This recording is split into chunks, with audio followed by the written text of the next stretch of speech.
느헤미야 6번째 시간 1절부터 14절인데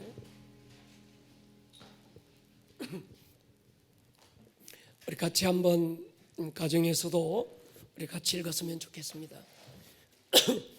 느헤미야 6장 1절부터 14절입니다. 같이 읽겠습니다. 시작. 산발랏과 도비야와 아벨 사람 게셈과 그 나머지 우리의 원수들이 내가 성벽을 건축하여 허물어진 틈을 남기지 아니하였다함을 들었는데 그때는 내가 아직 성문에 문짝을 달지 못한 때였더라. 산발랏과 게셈이 내게 사람을 보내어 이르기를 오라 우리가 오노 평지 한 촌에서 서로 만나자 하니 실상은 나를 해하고자 함이었더라. 내가 곧 그들에게 사자를 보내어 이르기를 내가 이제 큰 역사를 하니 내려가지 못하겠노라.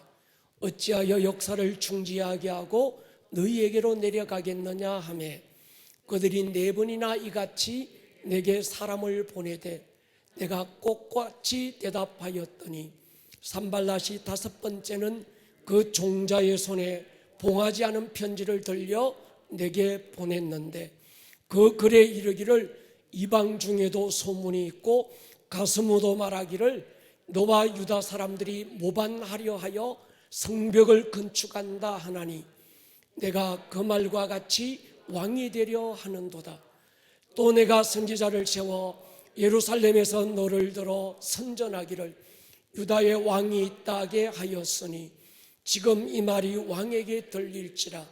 그런즉 너는 이제 오라 함께 의논하자 하였기로 내가 사람을 보내어 그에게 이르기를 내가 말한 바 이런 일은 없는 일이요 내 마음에서 지어낸 것이라 하였나니 이는 그들이 다 우리를 두렵게 하고자 하여 말하기를 그들의 손이 피곤하여 역사를 중지하고 이루지 못하리라 함이라.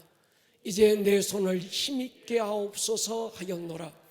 이후에 무에다벨의 손자 들라야의 아들 스마야가 두문불출하기로 내가 그 집에 가니 그가 이르기를 그들이 너를 죽이러 올 터이니 우리가 하나님의 전으로 가서 외소 안에 머물고 그 문을 닫자.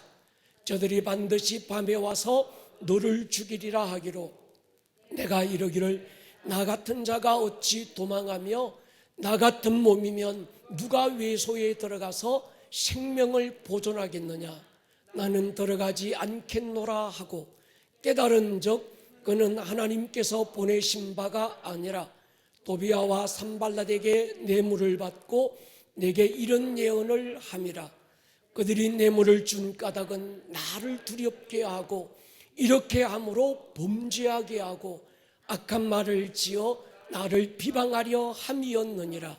내 하나님이여 도비야와 산발랏과 여선지 노아디아와 그 남은 선지자들 곧 나를 두렵게 하고자 한 자들의 소행을 기억하옵소서 하였노라. 아멘. 산을 오르는 등반가들에게 가장 위험한 때는 산을 오를 때가 아니라 하산할 때, 산을 내려올 때라고 말합니다. 거의 대부분의 사고가 산을 오를 때 생기는 것이 아니라 산을 내려올 때 사고가 난답니다. 이유가 있다면 힘이 빠진 거죠. 또 하나 있다면 긴장이 풀린 겁니다. 그래서 유능한 등반가들은 산을 내려올 때를 위해서 힘을 남겨둔다고 그래요. 모든 스포츠에서 가장 위험한 때는 종료 5분 전이라고 말합니다. 모든 승패가 이 순간에 결정이 됩니다. 어떤 팀은 잘 이기고 있다가도 이 마지막 라스트 5분을 지키지 못해서 쓰러지는 사람들이 너무 많은 거예요. 이 시간 자칫 방심할 수 있는 거지요. 한순간의 방심이 패배의 원인이 되기도 합니다. 이제 느헤미야가 6장까지 왔습니다. 느헤미야 1장, 2장, 3장은 사역을 위한 준비 단계, 4장부터 6장까지는 치열한 영적 전쟁이 일어나고 있습니다. 4장은 외부로부터의 공격, 5장은 안에서 일어나는 여러 가지 공격들, 그리고 6장은 내부에서 외부에서 함께 이 공격이 일어나고 있는 거지요. 마귀의 공격은 굉장히 비열하고 야비한 수법으로 심리전을 이용한다고 지난주에 말씀을 드렸습니다. 조롱하고 비방하고 협박하고 자존심을 건드리고 근거 없는 소문을 퍼뜨리는 거예요. 그래서 지난주에는 마귀의 심리전에 말리지 말자. 어떻게 하면 안 말릴까요? 한 점 하나님을 집중하는 거지요. 말에 휘말리고 자존심에 말리면 끝나는 겁니다.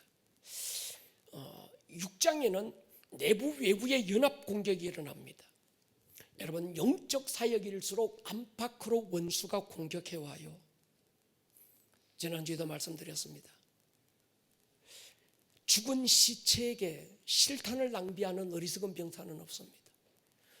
공격해야 될 가치가 없는 사역, 공격해야 될 가치가 없는 사람에게는 원수도 실탄을 낭비하지 않는 거지요. 분명한 것은 악의 괴략이 비열하고 치열할수록 악의 끝이 가깝다라고 하는 걸 우리가 아셔야 합니다. 지금이 그런 때입니다. 신랑 되신 우리 주님 문 밖에 와 계시고, 보라 신랑이다 주님의 음성이 들리고 있는 순간인 줄로 믿습니다. 이제 문짝만 달리면 문이 닫히고 모든 것이 끝나는 타이밍입니다. 우리에게 이 의식이 필요한 것 같아요. 문짝 달리기 5분 전의 의식. 그래서 이 시즌, 특히 코로나 시즌에서 하나님께서 우리 교회 가운데 새로운 시즌을 선포하시고 새로운 영성과 새로운 질서를 선포하실 때 우리에게 가장 중요한 의식이 뭘까? 바로 문짝이 달리기 전 5분 전 의식이 중요한 거지요. 다시 말씀드리면 4장에서부터 5장, 6장은 안팎으로 원수가 공격해 오고 있습니다. 거기에 쓰임받은 대표적인 인물이 산발랏, 게셈, 도비야. 벌써 이름에 야비한 냄새가 나잖아요. 여러분, 이름도 잘 지어야 됩니다. 모든 공사가 마무리되고 마지막 문짝만 달면 끝나는 이 타이밍에서 이 야비 3명 트리오가 자기들의 때가 다 된 것을 알고 마지막 굉장히 무서운 괴략을 지금 꾸미고 있습니다. 2절에 이렇게 얘기하죠. 산발랏과 게셈이 내게 사람을 보내어 이르기를 오라, 우리가 오노 평지 한 촌에서 서로 만나자. 그런데 실상은 어떤 만남을 위해서, 교제를 위해서 부른 것이 아니라 느헤미야를 살해하려고 하는 업무를 지금 꾸미고 있는 거죠. 여러분, 리더에게는 이런 영적 분별력이 필요합니다. 리더에게 굉장히 많은 제안들이 올 수 있습니다. 근데 리더는 이걸 분별해야 돼요. 그게 가정의 리더든 아니면 목장의 리더든 아니면 교회든 아니면 어떤 그 나라와 민족의 리더든 하나님이 세운 탑 리더는 여러 가지 전해져 오는 말들에 대해서 분별력, 뱀 같은 지혜로움이 필요한 거죠. 이게 도대체 누구로부터 왔는가? 출발점을 따져야 되는 거죠. 이들의 속셈을 알았던 느헤미야가 거절합니다. 거절하니까 한 번 거절당하고 2번 하고 3번, 4번 지금 거듭해옵니다. 그리고 다섯 번째는 봉인하지 않는 편지를 돌려보냅니다. 봉인하지 않는 편지가 무슨 의미인가 하면 누군가가 중간에 이 편지를 먼저 읽으라는 거예요. 우리가 어떤 편지를 보낼 때 봉인을 하거든요. 봉인을 하는 이유는 중간에서 누구도 이걸 보지 못하도록 비밀리에 이걸 보내는 거죠. 근데 봉인하지 않는 편지를 보냈다라는 건 누군가가 이걸 먼저 읽고 근거 없는 소문을 내달라는 의도가 담겨 있는 겁니다. 편지 내용이 어떤 건가 하면 느헤미야야, 네가 지금 하는 일은 왕에게 반역을 일으키는 행위다. 이미 페르시아의 왕 아닥사스다도 이 사실을 알고 있다. 지금 그 내용입니다. 여러분, 말도 안 되는 얘기인데도 소문의 힘은 사실 여부와는 별로 관계가 없습니다. 우리가 과거에는 검증된 신문이나 텔레비전을 통해서 뉴스가 전달이 됐어요. 그래서 우리가 대표적인 뉴스 채널이 저녁 9시 뉴스잖아요. 그 어떤 시간을 통해서 사람들은 신문이나 아니면 9시 뉴스를 통해서 어떤 검증된 어떤 채널을 통해서 우리가 뉴스를 전해 들었습니다. 그런데 지금은 신문이나 텔레비전을 통해서 뉴스를 보고 듣는 사람들이 많이 없습니다. 신문을 통해서 뉴스를 본다 70대예요. 텔레비전을 통해서 뉴스를 본다 보통 50대 60대입니다.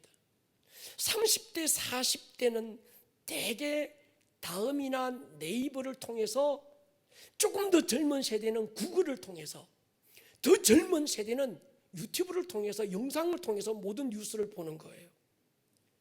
문제는 이런 매체들은 전혀 검증되지 않는 불특정 다수의 사람들이 아니면 말고식인 거지요. 그냥 던져놓고 보는 겁니다. 유명인일수록 가짜 뉴스나 책임 없는 댓글 때문에 상처받고 죽음으로 내몰리는 안타까운 일들이 지금 우리 부근에서 너무 많이 일어나고 있습니다. 여러분, 봉인되지 않는 편지 마귀의 특성입니다. 굉장히 위험합니다. 누군가가 이 지금 봉인되지 않는 느헤미야에게 전달되기 전 봉인되지 않는 이 편지를 읽고 소문을 낸다면 느헤미야의 리더십에 굉장한 치명적인 타격을 줄 수 있습니다. 지금 느헤미야가 페르시아 왕의 허락을 받고 왕의 지지와 왕의 지원을 받아가지고 지금 예루살렘에 와서 지금 이 엄청난 예루살렘 성벽을 재건하고 있는 이 사역을 하고 있고, 그걸 모든 백성들이 다 알고 있어서 합력해서 지금 이 사역을 지금 감당하고 있는 겁니다. 그런데 이 일이 왕에 대한 반역을 일으키는 일이고, 왕이 이 사실을 알고 있다, 이게 소문이 나면 백성들 안에는 굉장한 두려움이 일어날 거예요.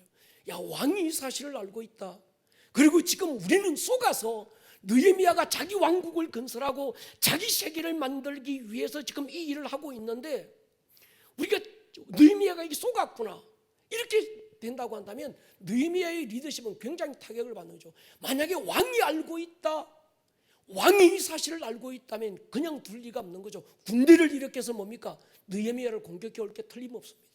그렇다고 한다면 느헤미야와 함께 예루살렘 성벽을 재건했던 모든 사람들도 함께 그 물이 일당이 되어가지고 자손들까지 살아남을 수 없는 그런 환경까지 오는 거예요. 이걸 의도적으로 소문을 퍼뜨리기 위해서 봉인되지 않는 편지를 종자의 손에 들려서 지금 느헤미야에게 보낸 거죠. 그런데 느헤미야가 이 대적들의 계략에 속지 않습니다. 단호하게 끊는 거죠. 나중에는 협박까지 합니다. 네가 나를 만나야 되는 이유가 있다. 나는 너의 약점을 쥐고 있다. 지금 이 얘기인 거죠. 아마 보통 사람 같았으면 겁이 나가지고 막 달려갔을 거예요. 그런데 느헤미야가 단호하게 끊어버립니다. 여러분, 악의 특성이 있습니다. 악의 특성, 이세벨의 영의 특성은 반드시 불안의 동지를 만듭니다. 적의 친구는 적이 되지만 적의 적은 친구가 되는 겁니다. 산발랏, 게셈, 도비야 친구가 아니었습니다. 그런데 지금 느헤미야라고 하는 공동의 적을 두고 있으니까 그 적들이 지금 친구가 된 거예요. 산발랏은 사마리아의 총독이었고 느헤미야가 오면서 자기 밥그릇이 뺏긴다고 생각한 겁니다. 지금까지는 예루살렘에 성벽이 없었기 때문에 사마리아 사람들이 마음껏 와서 노략질해 가고 공격해 올 수 있었습니다. 그런데 이제 성벽이 세워지고 나면 더는 자기들 마음대로 예루살렘을 공격해 올 수 없는 거지요. 악의 특성 중에 하나가 시간이 흐를수록 진보해 나간다는 겁니다. 예수님이 십자가에서 마지막으로 남기신 기도가 뭔지 아세요? 아버지여, 저들이 하는 짓을 저들이 모른다는 겁니다. 여러분, 이 이세벨의 영에게 한번 딱 붙들리고 나면요, 지금 지가 하는 일이 뭔지를 몰라요. 이게 얼마나 잘못되고 얼마나 하나님 앞에서 악한 것인지에 대한 감각을 잃어버리는 겁니다. 그래서 예수님이 주여, 저들이 지금 지가 잘못하고 있는데 잘못하고 있는지조차도 지금 모릅니다. 자기 자존심에 이끌리고 욕심에 이끌려서 그냥 이 속도가 붙어서 그냥 나가고 있는 거예요. 이들은요 느헤미야를 망하게 만들고 느헤미야가 하고 있는 이 사역을 방해하는 한 가지 외에는 다른 생각이 전혀 없습니다.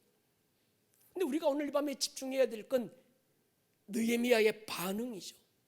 여러분, 어떤 사건에 대한 반응이 중요합니다. 믿음은 일어난 일을 바꾸는 것이 아니라 일어난 일에 대한 반응을 바꾸는 겁니다. 믿음의 사람은 적어도 일어난 일 때문에 망하지 않습니다. 잘못된 반응 때문에 망합니다. 느헤미야가 그런 협박과 공갈과 속임과 온갖 어떤 이 악한 그 계략을 앞에 두고도 느헤미야는 사람에게 반응하지 않고 하나님을 보는 거죠. 뭐라고 기도하는가 하면, 주여 이제 내 손을 힘있게 하옵소서. 하나님, 원수들은 이렇게 집요하게 나를 공격하고 최후의 순간까지 나를 죽이고 하나님의 역사를 방해하려고 수단과 방법을 가리지 않습니다. 그러나 어떤 원수의 방해가 있고 공격이 있어도 나는 주의 역사를 포기하지 않을 것입니다. 저들은 오해할 권리가 있고 나는 해명할 이유가 없고 오직 나는 주님 한 분 바라보고 달려갑니다. 내 손을 힘있게 하옵소서. 오늘 이 기도가 저와 여러분들의 기도가 될 수 있기를 주의 이름으로 축원합니다. 십자가의 길, 순교자의 삶을 사자고 우리가 노래하지만 이 길이 참 외롭고 어려운 길입니다. 기도하지 않고서는 갈 수 없는 길이고 은혜 없이는 이룰 수 없는 사역이죠. 리빌드 시즌, 무너진 예배를 다시 세우고 무너진 영적 성벽을 다시 세우는 지금 이 시즌에 우리가 가장 먼저 해야 될 게 뭘까? 우리의 성문짝을 새롭게 다는 일이에요. 여러분, 하나님께서 아브라함에게 주신 복이 있습니다. 창세기 22장 17절 보십시오. 같이 한번 읽겠습니다. 시작.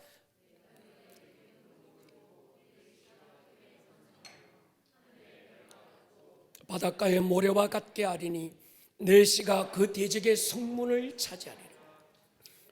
하나님께서 아브라함이 하나님의 말씀에 순종해서 독자보다도 하나님의 말씀이 보배롭고 하나님의 말씀은 어떤 무엇으로도 가감할 수 없는 절대 진리임을 알고 아들을 데리고 모리아산에 올라가서 번제단 위에 올려놓았을 때 하나님께서 아브라함의 믿음을 보시고 이런 축복을 하시는 거예요.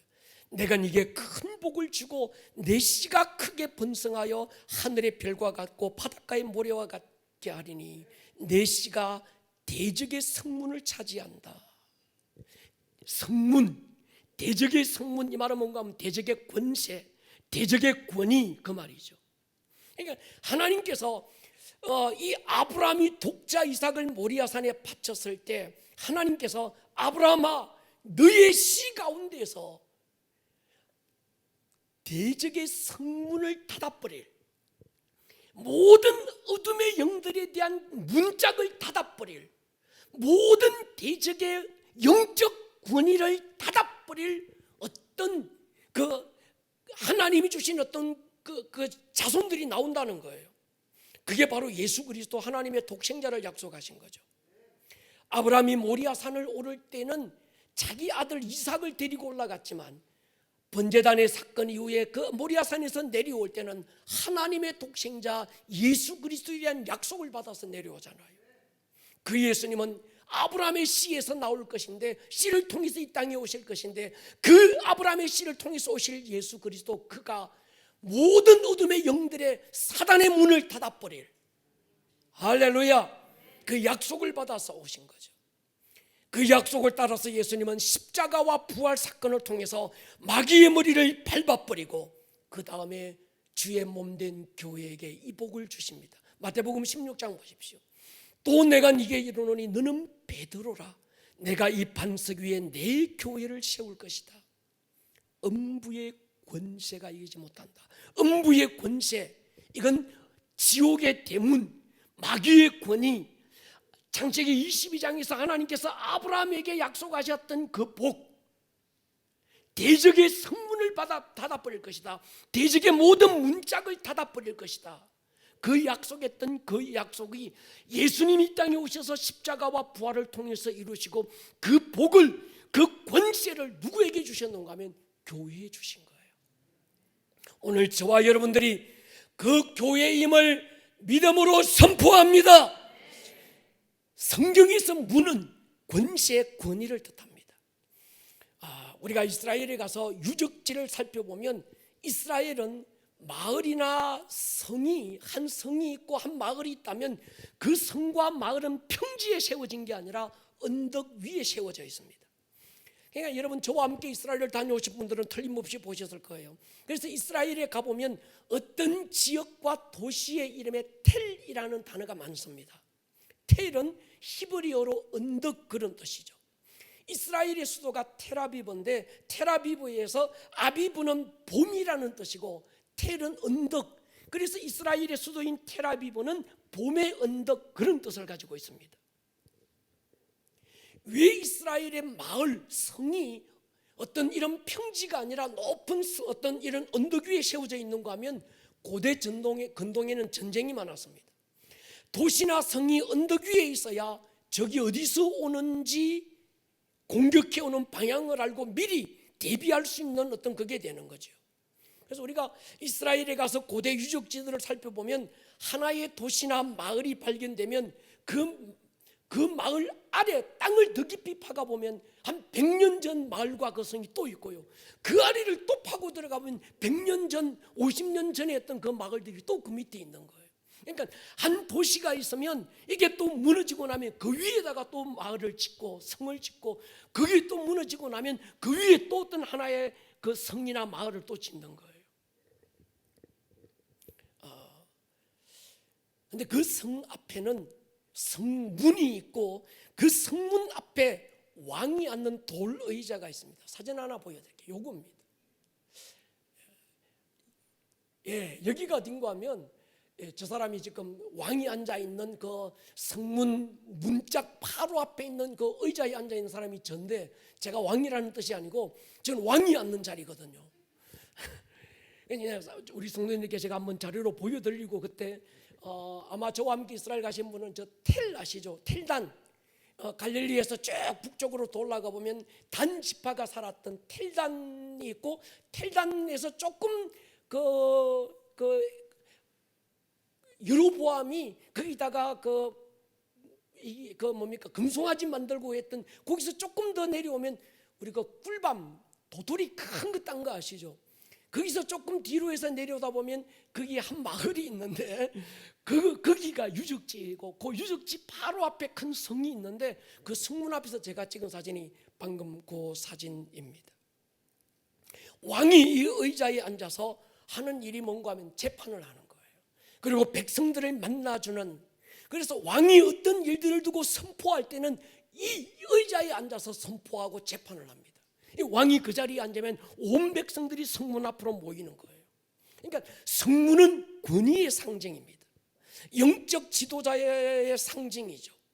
그러니까 오늘 지금 느헤미야를 통해서 52일 만에 그 예루살렘 성벽이 어느 지파는, 어느 집안은 여기부터 여기까지, 어느 성루에서 어느 성루까지는 어느 지파가, 제사장들은 양문 어떤 어디서부터 어디까지 쫙 해서 그 예루살렘 성벽이 다 지어지고 마지막 이제 문짝이 달리면 완공이 되는 그 시즌에, 그 타이밍이 지금 와 있는 거예요. 근데 아직 성문이 만들어지지 않았다. 이 말은 뭔가 하면 적의 공격으로부터 무방비로 노출되어 있다는 뜻이기도 하지만, 또 하나 깊은 뜻은 뭔가 하면 아직 그 도시, 그 성에 영적 권위가 세워지지 않았다는 뜻입니다. 여러분, 권위는 세 가지로 나눕니다. 영적 권위는 영적 지도자와의 관계죠. 교회 안에서 일어나는. 가정의 권위는 가정에서 남편, 아빠를 중심으로 만들어지는 관계가 가정의 권위죠. 세상의 권위는 직장 상사와의 관계, 나라의 권위는 대통령이나 어떤 지도자들과의 관계에서 만들어지는 거죠. 여러분, 권위에 대한 성경적 올바른 지식이 필요합니다. 모든 권위는 첫 번째 하나님으로부터 왔다. 따라하시다. 모든 권위는 하나님으로부터 왔다. 두 번째, 모든 권위와 질서는 하나님이 세우셨다. 세 번째, 권위를 무시하는 것은 하나님을 인정하지 않는 것이다. 마지막에 중요한 게 있습니다. 하나님이 어떤 권위를 세우신 것은 그 권위를 통해서 하나님의 유업이, 하나님의 축복이 전달되는 통로로 삼으신 거예요. 이해가 되면 아멘 하십시다. 오늘 이 시대 포스트 모던 시대의 특징 가운데 하나가 권위를 부정하고 상실해 버린 겁니다. 여러분, 권위주의는 잘못된 겁니다. 권위를 이용해서 섬김과 어떤 사랑의 실천이 아니라 지배하고 착취하고 억압한다면 그건 권위주의가 되는 거죠. 그렇지만 권위는 굉장히 중요합니다. 권위는 공동체를 유지하고 세우는 일의 중심이 됩니다. 권위는 개인과 공동체에 나누어질 하나님의 유업의 통로가 됩니다. 하나님께서 어떤 가정에 남편이라고 하는, 아빠라고 하는 권위를 왜 세웠는가? 그 아빠의 권위자를 통해서 하나님이 그 가정을 축복하고 그 자녀들을 축복하는 거예요. 하나님이 교회에 목사라고 하는 영적 지도자의 권위를 왜 세웠는가? 그를 통해서 온 맡겨져 있는 양무리들이 축복이 전달되는 하나님의 축복의 전달자로 세우신 거예요. 이해가 되면 아멘 하십시다. 근데 마귀의 특징은 뭔가 하면 하나님의 축복의 유업이 흘러가는 통로로 삼은 이 권위를 권위주의로 만들거나 권위 자체를 아예 부정하게 만드는 겁니다. 마귀가 타락할 때 하나님의 권위를 부정하는 거예요. 하나님, 당신만 하나님입니까? 나도 하나님이 되보겠다는 게 마귀의 특성이었습니다. 아담과 하와를 유혹할 때도 너도 하나님이 될 수 있다는 거예요. 모든 권위를 부정하고 모든 권위를 깨버리는 것, 이게 마귀의 특성인 거죠. 마귀의 특성은 하나님이 세우신 권위를 부정하거나 도전하게 만듭니다. 이유가 있습니다. 하나님은 그 권위를 통해서 하나님의 축복이 자녀에게, 교회에게, 할렐루야, 흘러간다는 사실을 알고 있는 거예요. 십계명을 하나님이 왜 주셨는가? 하나님의 권위와 사람의 권위에 대한 질서를 세워주신 거예요. 그래서 하나님의 권위 1계명부터 4계명까지 쫙 세워주시고, 그 다음에 사람과의 권위는 부모를 통해서 네 부모를 공경하라, 여기서부터 하나님이 세우신 거거든요. 그러니까 여러분, 교회에서는 목회자들에 대한 영적 권위의 질서가 세워져야 되고, 가정에서는 아빠의 권위가 세워져야 되고. 별로 아멘하기 싫으신가 보다. 할렐루야. 자녀들에게는 아빠의 권위가, 아내에게는 남편의 권위가 세워져야 됩니다. 나라에서는 대통령의 권위가 세워져야 되고, 사회에서는 공권력의 질서가, 권위가 인정되어져야 돼요. 할렐루야. 모든 권위를 하나님이 세우셨다면 그 권위를 인정하지 않는 건, 그 권위자를 인정하지 않는 것이 아니라 그 권위를 세우신 하나님을 인정하지 않는 거예요. 그 권위를 파괴하는 것은 그 권위에 대한 그 사람을 부정하는 것이 아니라 그 권위를 세우신 하나님의 어떤 그 권위에 도전하는 것이 되는 거예요. 그러니까 여러분, 직장에서는 상사의 권위가 무너지면 안 됩니다. 학교에서는 선생님에 대한 권위가 무너지면 교육은 끝나는 겁니다. 왜요? 하나님의 모든 축복은, 하나님의 모든 아름다운 유업은 그 권위자들을 통해서 흘러가는 겁니다. 그러니까 권위가 무너지면 하나님의 축복도 단절되고 결국은 공동체가 깨어집니다. 내게 권위자가 없어요, 이 말은 외부의 공격으로부터 나를 지켜주고 방어할 문이 없는 거예요. 지붕이 없는 집과 똑같은 겁니다. 우리 가운데는요, 권위자에 대한 상처를 가진 사람들이 너무 많습니다. 자녀들을 보면요, 아빠의 권위에 대해서 상처받은 자녀들이 너무 많은 거예요. 교회 안에서도 목회자의 영적 권위에 대해서 상처받은 사람들이 너무 많은 겁니다. 여러분, 이 상처가 해결이 안 되면 영적 성숙이 어렵습니다. 하나님에 대한 친밀감을 이어가기가 어렵습니다. 하나님의 아버지 되심이 어떤 것인지 이해 못하는 겁니다. 우리나라는 과거 역대 대통령으로부터 받은 상처들이 국민들에게 너무 많습니다. 이 하나 사실만으로도 국민들에게는 민족적으로 보면 엄청난 손실이 우리 민족에게 있는 거예요. 그러니까 역대 대통령 지고 감방에 안 간 사람들이 없습니다. 이건요, 우리 민족의 굉장한 손실인 겁니다. 해결되지 못한 권위에 대한 상처를 가진 사람이 자기가 또 어떤 권위를 얻으면 그 권위를 통해서 상처를 되물림해요. 스스로 꼰대 싫어해서 나는 절대 꼰대짓 안 할 거야 해놓고 자기도 모르게 소위 꼰대가 돼 있습니다. 참 이게 영적 법칙이 신기합니다. 아버지에 대한 상처를 가진 사람은요, 틀림없이 자기 자식에게 자기 아버지가 자기에게 싫어했던 꼰대짓을 똑같이 합니다. 교회 안에서 영적 지도자로부터 어떤 이런 상처를 가진 사람은요, 그 사람이 영적 지도자가 되면 똑같이 자기가 그 짓을 또 하는 거예요. 그러니까 내 리더로부터의 어떤 이런 상처가 해결되지 못하면 굉장한 영적 손실이 있는 거예요. 여러분의 교회 안에서 건강한 영적 의미, 영적 아비를 가질 수 있기를 축복합니다. 사춘기를 넘어갈 때 용납과 돌봄과 용서를 경험하지 못한 사람이 결혼해서 아빠가 되고 엄마가 되고 나면 자기 자녀들이 사춘기를 넘어갈 때 용납과 이해와 용서하기가 굉장히 어렵습니다. 판단, 정죄, 질책만 남기는 거예요. 교회 안에서도 마찬가지입니다. 내가 병신도로 있을 때, 초신자 때 내 어떤 영적 리더로부터 아니면 목장의 목자로부터 어떤 상처를 받은 사람은요, 자기가 나중에 목자가 되고 자기가 나중에 그 자리에 앉으면 신기하게 똑같이 해요. 똑같이 정죄하고 똑같이 판단하고 똑같이 손가락질하고 말이죠. 자기가 용서와 용납과 조건 없는 돌봄을 받아본 게 없으니까 그걸 흘려보낼 방법이 없는 거예요. 문짝이 없는 인생이 너무 많습니다. 문짝이 없는 신앙인들이 너무 많습니다. 스스로는 자유한 것처럼 생각하지만 굉장히 위험한 인생입니다. 하나님은 권위를 통해서 일하시고 질서를 통해서 일하시는 분인 줄로 믿습니다. 그러니까 여러분, 철저하게 하나님은 권위를 통해서 자기를 나타내요.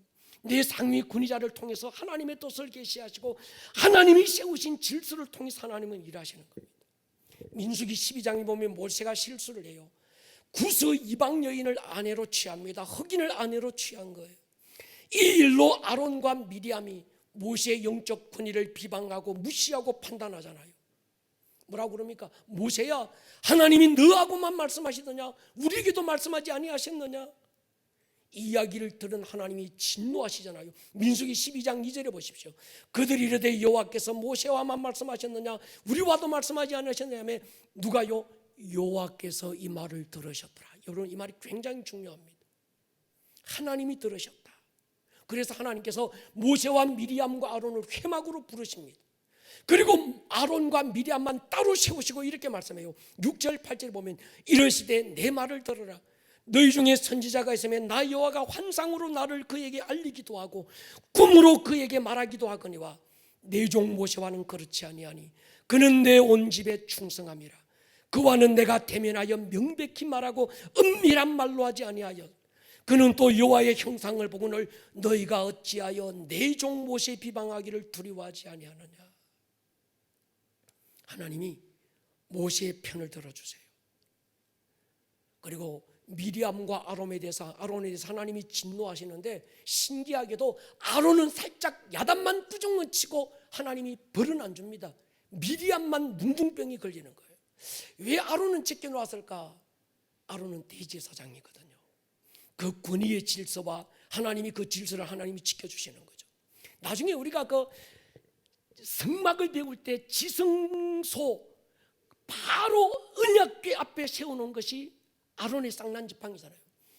어떤 그 돌비는 십계명은 언약궤 안에 집어넣어놨지만 아론의 쌍난지팡이는 언약궤 밖에 세우던 이유가 있습니다. 모든 사람들이 그걸 바라보고 하나님이 세우신 권위의 질서 아래서 하나님이 아론을 통해서 어떤 영적 질서를 세워나갔는지, 그래서 아론을 비방하고 그 어떤 그 부분에 대해서 모세를 통해서 막 반역을 일으킨 그 사람들에게 하나님이 어떻게 진노하셨는지를 교훈하고 계신 거죠. 여러분 보십시오. 나중에 하나님께서 미리암을 용서해 주실 때 모세의 중보기도를 통해서 용서해 주잖아요. 모세의 권위를 세워주시는 거예요. 질서를 잡아가시는 거죠. 여호수아는 철저하게 모세의 수종자로 등장합니다. 모세의 권위 아래서 그 모세의 영적 권위의 질서에 순종해 나가는 거죠. 여러분, 창세기 넘어가면 하갈이 사라라고 하는 자기 여주인의 권위를 무시하고 대들다가 쫓겨납니다. 그리고 광야에서 통곡할 때 하나님께서 천사를 보내셔서 이렇게 권면해요. 창세기 16장 8절 9절 보십시오. 같이 한번 읽겠습니다. 시작. 이르되 어디로 가느냐? 그가 이르되 나는 내 여주인 사례를 피하여 도망하나이다. 여호와의 사자가 그에게 이르되 내 여주인에게로 돌아가서 그 수하에 복종하라. 하나님이 다시 돌아가라. 네가 하나님이 세우신 그 가정의 영적 질서를 깨고 무시하고 대들고 그러다가 지금 쫓겨났다는 거죠. 그러니까 누구라고 합니까? 네 여주인에게로 돌아가서 그 수하에서 다시 그 권위의 질서 아래에서 복종하라는 거예요. 여러분, 기독교 신앙은 개인이 자신의 믿음에 따라 구원받지만 공동체를 통해서 성장하는 줄로 믿습니다. 공동체를 통해서 깊어지고 공동체를 통해서 더 성장해 나가는 거예요. 여러분, 절간의 영성과 기독교의 영성은 다릅니다. 절간의 영성은 혼자 산속에 들어가서 수양하고 돛 닦는 영성입니다. 스스로 깨닫는 종교예요. 그러니까 이 절간의 영성은 공동체가 필요 없습니다. 모여야 될 이유가 없습니다. 오히려 혼자 고독한 늑대처럼 산속에 깊이 틀어박혀가지고 거기서 돛 닦는 게 절간의 영성이에요. 그런데 코로나 시즌에 세상 사람들이 왜 절간은 저렇게 혼자서도 잘 있고 한데 교회만큼은 유독 왜 이렇게 자꾸 모이려고 하고. 여러분, 이번에 세계로 교회 보십시오. 제가 그 목사님 박수 쳐주었어요. 야, 어떤 사상이 아니고 어떤 이념 때문에 저러는 것이 아니라 예배 하나 지키고 내게 맡겨주신 약물이 그들의 영적 상태를 지키기 위해서 정말 철저하게 방역하고 모든 것들을 준수하면서 정말 죽으면 죽으리라 예배를 지켜나가는 그 목사님, 저는 존경스럽더라고요. 그래서 제가 기도했습니다. 하나님, 저 교회에 확진자 한 명이라도 일어나면 끝납니다. 원수들이 사악한 마음으로 가정에서 들어와서 저 교회 안에 확진자를 퍼뜨린다고 한다면 하나님, 명분이 없어집니다. 저분들이 사상과 이념이 아니고 뭐 어떤 한간에서는 저게 뭐 태극기냐 뭐 광화문이냐 어쩌는데, 이 목사님 하시는 말씀, 나는 광화문 가본 적도 없고 태극기 가본 적도 없다. 내가 지금 이 교회를 지키려고 하고 예배를 지키려고 하는 건 하나님을 향한 내 예배의 중심이 있고 신앙의 자유라는 거예요.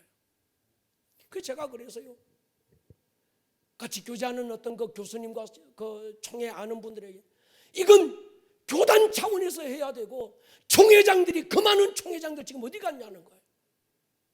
그래서 제가 기도했습니다. 하나님, 저 교회 코로나로부터 하나님이 지켜주셔야 합니다. 아멘 하십시다. 우리 한국교회는 그분들 위해서 기도해 주셔야 합니다. 하나님, 저 교회 코로나가 아주 손도 못 대도록 하나님께서 지켜주십시오. 다른 게 아니잖아요. 예배잖아요. 교회가 그 정도는 해야 되잖아요. 과거에 의사 대표가 누구예요? 의사 회장, 의사협회 회장, 내가 죽을게 막 이런 좀 뭔가 양아치보다는 좀 나은 게 있어야 되잖아요. 저는 그게 존경스럽더라고요, 한 사람 목회자로서.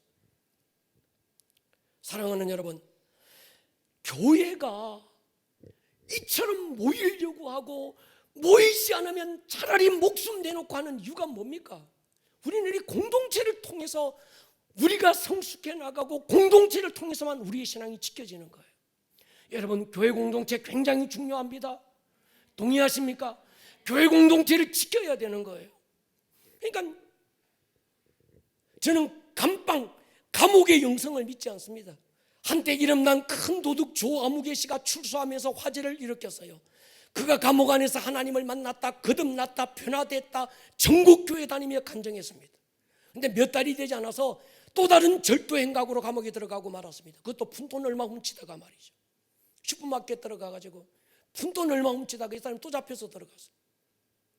여러분, 감옥 안에서는 그 사람의 영성과 신앙을 검증받을 환경이 없습니다. 완전 무인도거든요. 여러분, 무인도 영성 믿지 마십시오. 무인도 가서 지가 식물한테 유혹받겠어요? 돌짝들한테 유혹받겠습니까? 영성은 공동체 안에서 관계를 통해서 깎이고 다듬어지고 성장하는 줄로 믿습니다. 감옥 영성, 무인도 영성, 절간 영성은 영성이 아닙니다. 이런 코로나 시즌에 절간은 아무 문제 없어요. 그러나 우리 교회가 소리치고 죽어도 모여야 된다고 대면 예배를 강행하는 이유를 세간은 모르는 거지요. 지들하고 똑같이 생각하는 겁니다. 그러나 교회는 철저하게 이 공동체 안에서 세워지는 거예요. 근데 이 공동체는 하나님이 세우신 권위와 질서에 따라 움직여지는 거예요. 아멘 하십시다. 한 번은 우리 예수님께서 3명의 제자들을 데리고 변화산을 오릅니다. 거기서 주님의 모습이 변화되면서 구약의 대표적인 두 인물 모세와 엘리야가 나타납니다. 신비한 영적 체험 속에서 베드로가 소리치잖아요. 주여, 여기가 좋사오니 초막셋을 짓겠습니다. 주님께서 초막셋 지어라 말씀하지 아니하시고 세 제자들을 데리고 다시 세간으로 내려오시죠. 영성은 깊은 산속에서 초막 짓고 만들어지는 것이 아닙니다. 공동체 안에서 지지고 뻗고 다듬어지고 깊어지고 성장하는 줄로 믿습니다. 그러니까 여러분, 공동체 모여야 돼요. 교회가 부족한 게 있지요. 교회가 연약함이 있습니다. 그럼에도 불구하고 우리는 이 공동체 안에서 모여야 되고, 모이면서 깎이고 다듬어지고, 할렐루야, 그래서 성장해 나가는 거예요. 초대교회 때 보십시오. 로마의 박해를 피해서 지하 카타콤 죽은 자의 마을 공동묘지로 찾아 들어간 성도들은 제정신이 아니라서 공동묘지 지하 파고 들어가서 거기서 모든 햇빛 거부하고 일생을 산 게 아닙니다. 공동체가 아니면 그들은 살아도 죽은 자들인 거예요. 이것이 우리 기독교의 영성입니다. 구약에서 가정공동체를 세우신 하나님, 아담을 통해서 세우죠. 그 다음에 아브라함을 통해서 부족 공동체 세우시고, 다윗을 통해서 민족 공동체를 세우시고, 우리 예수님이 땅에 오셔서 교회 공동체 세우시고, 그분 다시 오실 때 새 예루살렘 천국 공동체를 세우실 줄로 믿습니다. 여러분, 천국은 개인이 사는 데가 아닙니다. 공동체로 존재하는 겁니다. 그러므로 여러분, 공동체를 무시하면 안 됩니다. 공동체를 무시하지 않는다는 건 공동체 안에 하나님이 세우신 권위를 존중한다는 겁니다. 공동체는 권위를 따라 유지되고 그 권위의 질서를 따라 성장해 나가는 거예요. 광야교회 보십시오. 모세를 통해서 1000부장, 100부장, 50부장이라는 질서가 만들어지잖아요. 오늘 이 시대 젊은이들이 이걸 못 배우는 겁니다. 그래서 가정 안에서 아빠의 권위를 무시하고 남편의 권위를 인정하지 않고, 오늘 여러분 TV 한번 보십시오. 야, 요즘은 뭐 아내가 남편 뺨 때리는 거 드라마에서 예사로 나옵니다. 자식이 아버지한테 반항하고 엄마한테 대들고 말투 보십시오. 이거 뭐 지 하인한테도 못해. 이 문화라고 하는 것들이 은연중에 그런 것들을 공동체에 하나님이 세우신 권위를 깨뜨려가고 있는 거예요. 권위를 이야기할 때 우리는 다윗과 사울과의 관계를 말하지 않을 수 없습니다. 사실 사울에게 다윗은 나라를 구한 충신이고 자기의 사위, 가족입니다. 그런데 이 사울은 시기심 하나 때문에 다윗을 죽이기 위해서 혈안이 돼서 창을 던지고 군사 앞으로 와서 온 유대 광야를 헤맵니다. 그런데도 이 다윗은 철저하게 하나님이 세우신 사울의 영적 권위를 인정하잖아요. 다윗이 잘한 게 두 가지입니다. 하나는 원팀 정신이고, 하나는 하나님이 세우신 권위의 질서를 자기가 깨뜨리지 않는 거예요. 사울을 죽일 수 있는 기회가 여러 번 주어져서도 다윗은 사울을 그냥 돌려보냅니다. 이유가 있어요. 그가 하나님이 기름 부으신 자라는 거예요. 사울을 인정한 게 아니라 사울을 세우신 하나님의 권위를 인정하는 거예요. 삼상 24장 보십시오. 오늘 여호와께서 굴에서 왕을 내 손에 넘기신 것을 왕이 하셨을 것입니다. 어떤 사람이 나를 권하여 왕을 죽이라 하였으나 내가 왕을 아껴 말하기를 나는 내 손을 들어 내 주를 해하지 아니하리니 그는 여호와의 기름 부음 받은 자이기 때문이라. 26장 9절 보십시오. 다윗이 아비새에게 이르되 죽이지 말라. 누구든지 손을 들어 여호와의 기름 부음 받은 자를 치면 죄가 없겠느냐. 군사 3,000명을 풀어서 엔게디로 달려갔다가 또 그 군사 데리고 십광야로 달려갔다가 뒤에서 어딥니까? 엔게디 광야에서 동굴 안에 숨었지만 다윗이 사울을 죽일 수 있는 기회가 있는데도 사울의 옷자락만 빼잖아요. 나중에 아비새와 아브넬이 사울이 자고 있는 것 보고 사울이 진영 속에 들어가서 다윗과 함께 들어가서 왕이여, 하나님이 주신 당신에게 주신 절호의 기회입니다. 저 사울을 죽이고 당신이 왕이 되십시오. 그럴 때 이 다윗이 뭐라고 그럽니까? 26장 11절을 보십시오. 내가 손을 들어 여호와의 기름 부음 받은 자를 치는 것은 여호와께서 금하시나니 너는 그의 머리 곁에 있는 창과 물병만 가지고 가자. 23절 보시죠. 여호와께서 사람에게 그의 공의와 신실을 따라 갚으시리니 이는 여호와께서 오늘 왕을 내 손에 넘기셨으되 나는 손을 들어 여호와의 기름 부음 받은 자 치기를 원하지 않았다. 다윗은 사울이 아니라 하나님을 인정하는 겁니다. 하나님이 세우신 질서를 자기 손으로 뒤집는 걸 하나님이 원하지 않는다는 거예요. 사랑하는 여러분, 어쩌다가 부모님으로부터 받은 상처가 있다면 용서하십시오. 할렐루야. 이거 하셔야 합니다. 어린 애들은요, 지가 한 짓은 생각 않고 얻어 터진 것만 생각해요. 아빠한테 야단 맞은 것만 기억하는 거예요.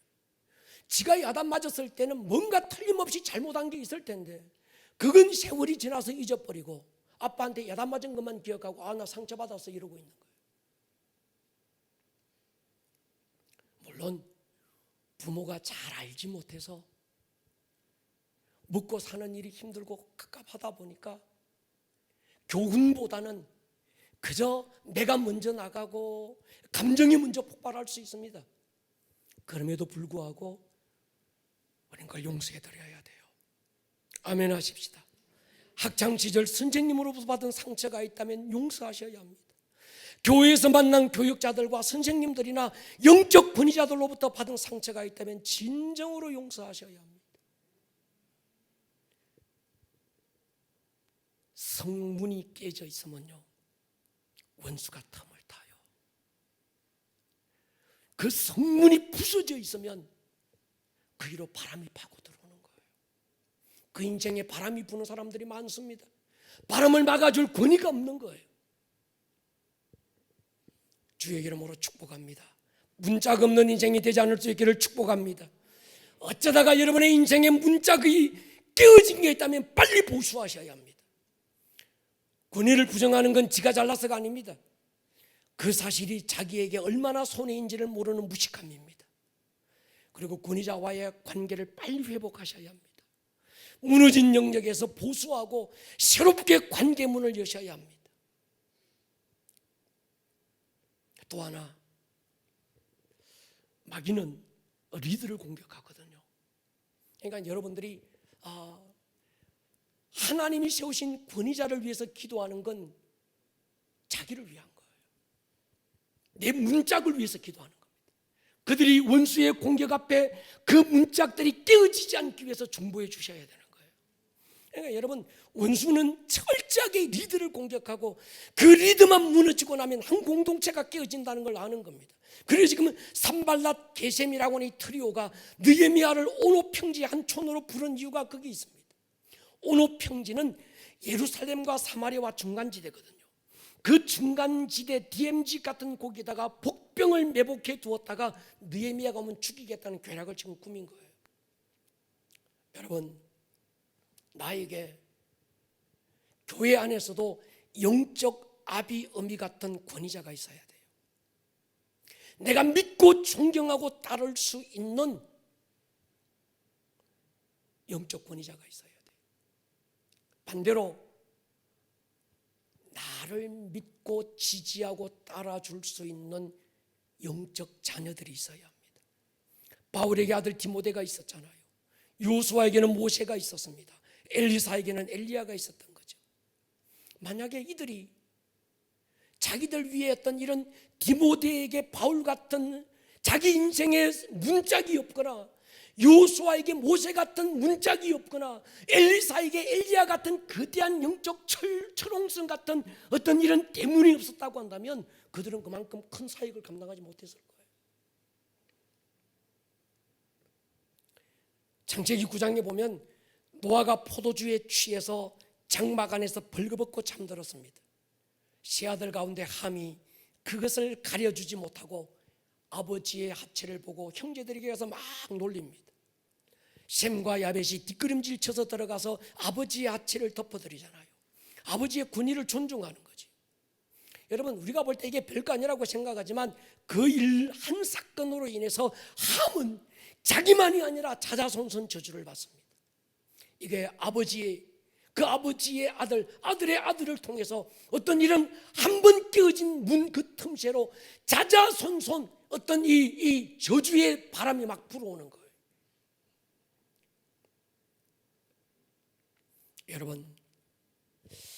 여러분의 권위자를 사랑하고 약점까지 덮어줄 수 있는 영성, 그게 은혜입니다. 아멘 하십시다. 나를 위한 거예요. 그 사람을 위한 게 아닙니다. 그 사람을 세우신 하나님을 보는 거예요. 이 산발랏이 봉하지 않은 편지를 다른 사람 손에 돌려서 보냅니다. 원래 왕이나 총독이나 이런 사람들이 서로 간에 어떤 서신을 주고받을 때는 반드시 봉인해서 주고받습니다. 서로에 대한 예의인 거죠. 근데 봉인하지 않고 돌려보낸 이유가 뭐 이메일을 통해서 보내는 것도 아니고 사람 손에 옛날에 다 돌려서 보냈기 때문에 봉인하지 않았다라고 하는 건 소문을 퍼뜨리겠다는 의도적인 행위죠.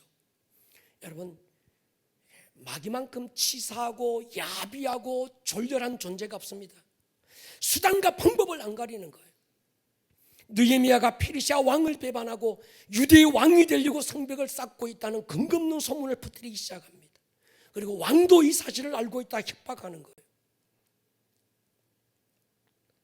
여러분, 원수의 역사는요, 하나님이 세우신 지도자의 권위를 불신하게 만들어요.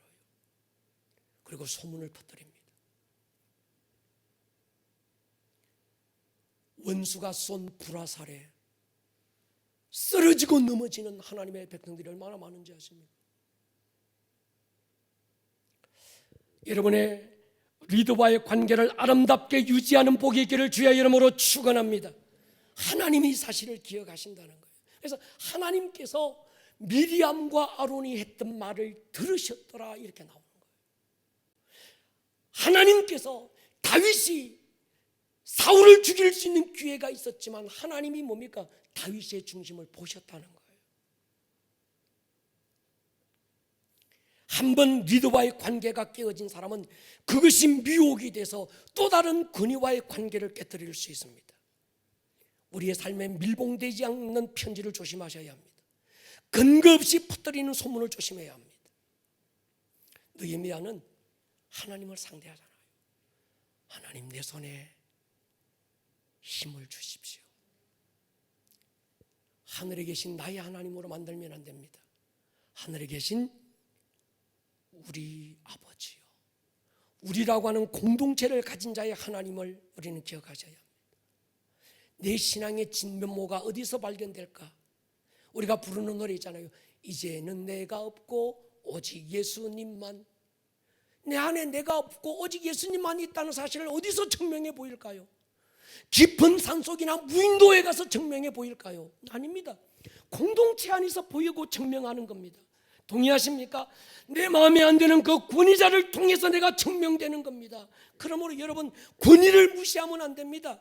내 마음에 안 드는 권위를 정말 그 권위자가 아니라 그 권위자 뒤에 계시는 하나님의 권위를 우리는 인정하고 그 권위의 한계를 돌파해 나가셔야 합니다. 변호사의 신비만 사모하면 안 됩니다. 엉키고 깎이면서 때로는 피 흘리고 때로는 통증이 있고 갈등이 있어도 그 권위 아래서 내 영적 돌파를 이루어내는 경험이 필요합니다. 사람들이 그래요. 목사님 40일 금식하면 내가 죽을 거 아닙니까? 40일 금식해 보세요. 내가 40일 금식했다는 내 의가 살아서 내 교만이 되고 내 자랑질이 되는 게 얼마나 많은지 아십니까? 제가 많은 목사님들을 만나보면 40일 금식했다 정말 신령한 분들도 있지만 그것이 자기 의가 돼서 야, 내가 왕년에 40일 금식도 했다, 야, 그것이 또 다른 자기 교만이 되는 거 제가 많이 봤습니다. 내가 신비한 영적 체험을 했다. 그것이 하나님 앞에 겸손해서 자기 영적 유익이 되는 것도 보았지만 남이 경험하지 못했던 영적 신비한 경험과 은사가 자기의 영적 또 다른 의의를 만들어서 그것이 대문짝을 부숴버리고 원수의 바람이 틈탈 수 있는 통로를 만드는 걸 저는 너무 많이 보았어요. 내가 성경을 많이 아는데, 내가 신학을 공부했는데, 내가 대단한 무슨 과거의 노래는 업적을 만들었는데, 내가 아름다운 꿈의 교회 개척 멤버인데, 그것이 하나님의 축복도 되지만 자칫 잘못하면 자기 의가 되더라는 거예요. 아멘 하십시다. 철저하게 낮아지고 철저하게 자기가 깎이고 다듬어지는 건 어디서 합니까? 공동체 안에서 하는 거예요. 존경하기 어렵고 내가 인정하기가 좀 어려운 그 영적 권위자고 내 부모고 내 아버지지만 내 회사의 어떤 사장이고 리더지만 상사지만 그러나 그걸 하나님을 인정한다는 그 한마디 속에서 우리가 뭡니까? 그 앞에 무릎 꿇을 수 있고 존중해 줄 수 있는 아름다운 신앙의 인격이 내 자신을 위해서 열어가야 되는 거예요. 제가 올해로 목사 30주년입니다. 여러분 30년 목회하면서 참 많이 봤어요. 신기한 게요, 이 영적 분위기가 자손에게로 흘러가요.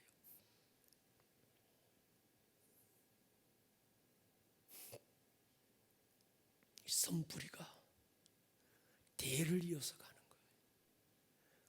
거역하고 이세벨의 영에 붙들려서 이간시키고 협박하고 공갈하고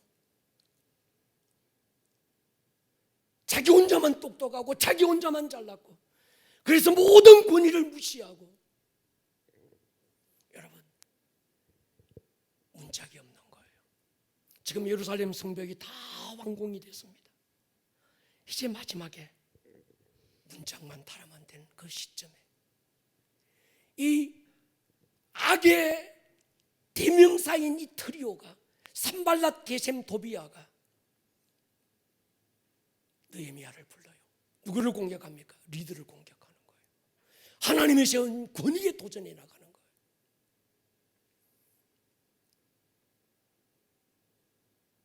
문짝이 없어서 그렇습니다.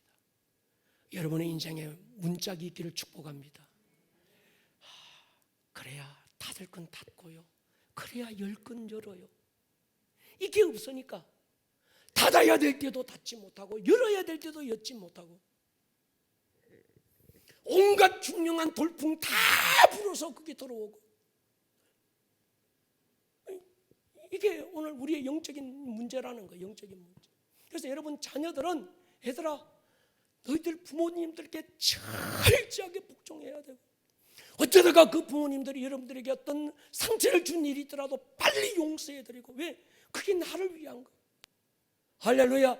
여러분 직장에서도 마찬가지입니다. 여러분 오너들에게 철저하게 순종하셔야 합니다. 동의하십니까? 교회 안에서 목자들에게 철저히 순종하는 법을 배우셔야 합니다. 하나님이 세우신 영적 지도자가 나보다 나이가 어리고 나보다 아는 게 좀 없고 나보다 뭔가가 좀 부족하고 성경적인 지식도 좀 모자라는 것 같아도 하나님이 세우셨다 하여 그 권위의 질서 아래 순종해 나갈 수 있는 이 아름다운 신앙의 인격이 필요한 거예요. 그러니까 만약에 이때 문짝이라도 달렸으면 원수가 이렇게 공격해 못 들어옵니다. 마지막 문짝을 달아야 되는 이 타이밍에서 마지막 발악을 지금 해오는 거예요. 하나님이 세우신 권위자를 치고 근거 없는 소문을 퍼뜨리고, 그래서 권위자와 모든 발로들을 이간시키고 철저하게 고립시키고 공동체를 파괴하는 거예요.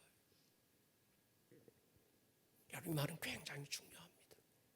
학생들은요 학교에 가서는 교수님 선생님들에게 철저하게 권위를 인정해야 돼요. 아멘 하십시다.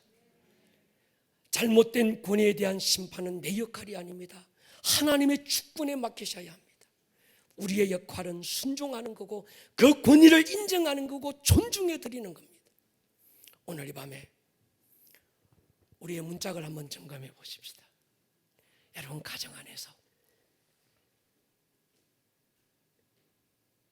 내 부모님 연로하신 분일 수도 있고, 나보다 좀 못 배우실 수도 있고, 나보다 힘이 없을 수도 있고, 내가 머리가 커서 나도 누군가의 아버지가 되고 누군가의 엄마가 되어 있지만 그 질서가 굉장히 중요한 거예요. 회사에서, 교회 안에서 깨어진 문짝을 보수할 수 있는 오늘 이 밤이 되셔야 합니다. 머리를 한번 숙여 보십시다.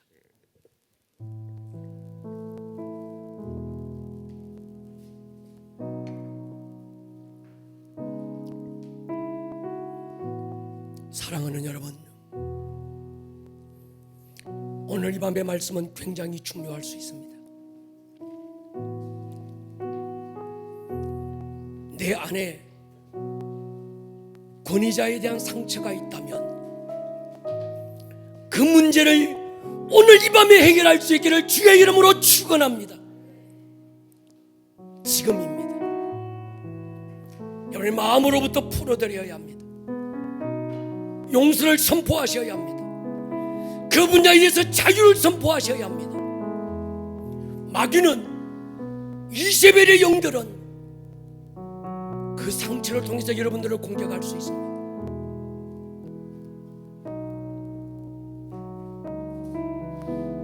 거기서 우리는 무너질 수 있습니다. 얼마든지 더 큰 일을 감당하고 얼마든지 아름답게 쓰임받을 수 있는 사람인데 이 부분이 해결되지 못해서 요수아가 모세가 되지 못하고 디모데가 바울이 되지 못하고 엘리사가 엘리야가 되지 못하는 사람들을 저는 너무 많이 봤습니다. 우리 목사님들 중에도 그런 문제가 많이 봤습니다. 어떤 회의하면 법이요 하고 들고 나와서 전체 공동체를 혼란스럽게 만들고, 저는 그 사람들의 끝이 좋은 걸 본 적이 없습니다. 오늘 이 밤에 여러분, 정말 여러분들을 아끼고 사랑하는 마음으로 목사가 억지 군의를 부리자는 게 아니라 정말 내 자식들을 사랑하고, 정말 우리 성도들이 연약한 목사고 부족한 목사지만, 연약한 아비고 연약한 어미지만 그 군의의 질서를 따라 하나님이 축복하시는 그 아름다운 유업들이 소멸되지 않기를 원하면서 오늘 이 밤에 드리는 말씀이 예언적 선포가 될 수 있기를 축복합니다. 이 밤에 우리 한번 기도할 거예요. 하나님, 내게 이런 상처가 있습니다.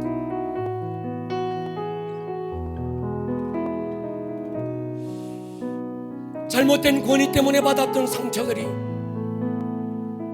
또 다른 권위를 불신하게 만들고, 나도 모르게 내가 하는 짓이 무엇인지도 모르는 사이에 원수들에게 문을 열어주고 마는 안타까운 일들이 참 많습니다. 다시 한번 오늘 이 밤 이 말씀을 통해서 내 인생의 문짝을 보수합니다. 주여, 오늘 이 밤에 내 인생의 문짝을 수리해 주십시오. 내 가문에 하나님 모든 문짝을 보수하여 주십시오. 그래서 적의 공격으로부터 철저하게 우리가 지켜지는 그런 가정이 되게 해주십시오. 그런 이 사회가 되게 해주십시오. 그런 우리의 다음 세대가 되게 해주십시오. 그런 우리 교회가 되게 해주십시오. 이 시간 한번 두 주먹 발끈은 옮겨주십시다. 하나님 아버지여, 느헤미야가 기도했던 것처럼 내 손을 힘있게 하옵소서. 주여, 내 손에 힘을 주십시오. 주여, 내 인생의 문짝을 보수하게 해주십시오. 새롭게 해주십시오. 주여, 한번 부르고 통성으로 기도합니다. 주여.